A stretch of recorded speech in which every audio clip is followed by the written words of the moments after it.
Saudara-saudari pencinta insan Intisari Sabda Harian yang terkasih, selamat jumpa lagi di hari ini, Kamis 29 Juli 2021, Pekan Biasa ke-17. Mari kita baca dan renungkan perikop Injil Matius bab 13 ayat 47 sampai 53. Pertama-tama kita simak bacaan Injilnya. Demikian pula hal kerajaan sorga itu seumpama pukat yang dilabuhkan di laut, lalu mengumpulkan berbagai-bagai jenis ikan. Setelah penuh, pukat itu pun diseret orang ke pantai.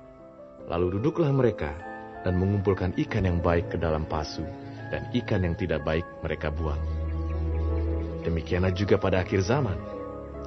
Malaikat-malaikat akan datang memisahkan orang jahat dari orang benar, lalu mencampakkan orang jahat ke dalam dapur api. Di sanalah akan terdapat ratapan dan kertakan gigi. Mengertikah kamu semuanya itu? Mereka menjawab, "Ya, kami mengerti." Maka berkatalah Yesus kepada mereka, Karena itu, setiap ahli Taurat yang menerima pelajaran dari hal kerajaan sorga itu, seumpama tuan rumah yang mengeluarkan harta yang baru dan yang lama dari perbendaharaannya. Setelah Yesus selesai menceritakan perumpamaan-perumpamaan itu, ia pun pergi dari situ. Saudara-saudari pencinta insan yang terkasih, perumpamaan dalam Injil hari ini menampilkan tentang pemisahan pada akhir zaman. Seperti ikan yang terperangkap dalam pukat akan dipisahkan antara yang baik dan yang buruk, demikian pada akhir zaman akan dipisahkan oleh para malaikat Tuhan antara yang benar dan yang jahat. Ikan-ikan dalam pukat dipisahkan menurut kriteria baik buruk. Kata sifat yang digunakan, baik buruk, tidak hanya memiliki makna moral antara yang baik moralnya dan yang buruk moralnya. Baik buruk yang dimaksudkan adalah ikan yang bisa dimakan atau digunakan dan ikan yang tidak bisa digunakan untuk makan atau untuk dijual.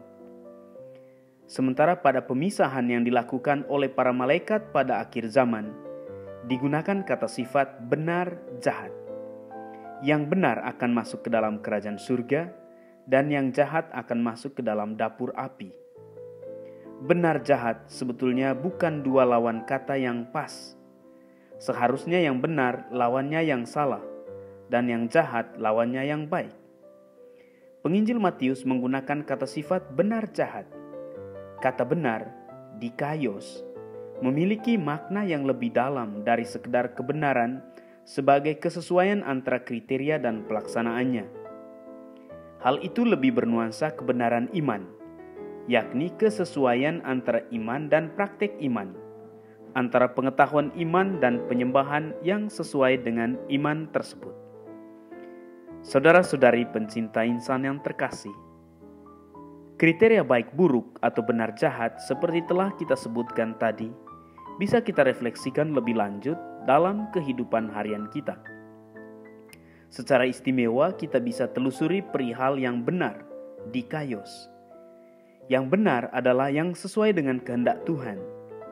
Menjadi orang baik dan orang benar menjadi ideal atau cita-cita yang sangat mulia setiap pengikut Kristus untuk bisa masuk ke dalam kerajaan surga.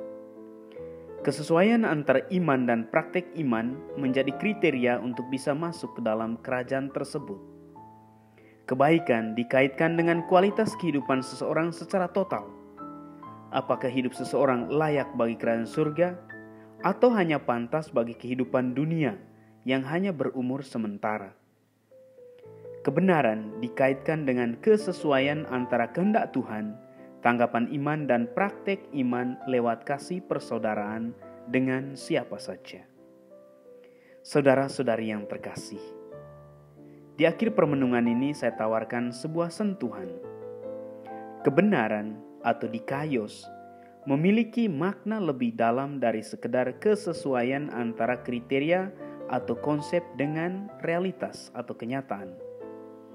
Dikaios lebih bernuansa kebenaran iman, kesesuaian antara iman dan praktek iman, antara pengetahuan iman dan penyembahan yang benar yang sesuai dengan iman tersebut. Semoga dan Tuhan memberkati.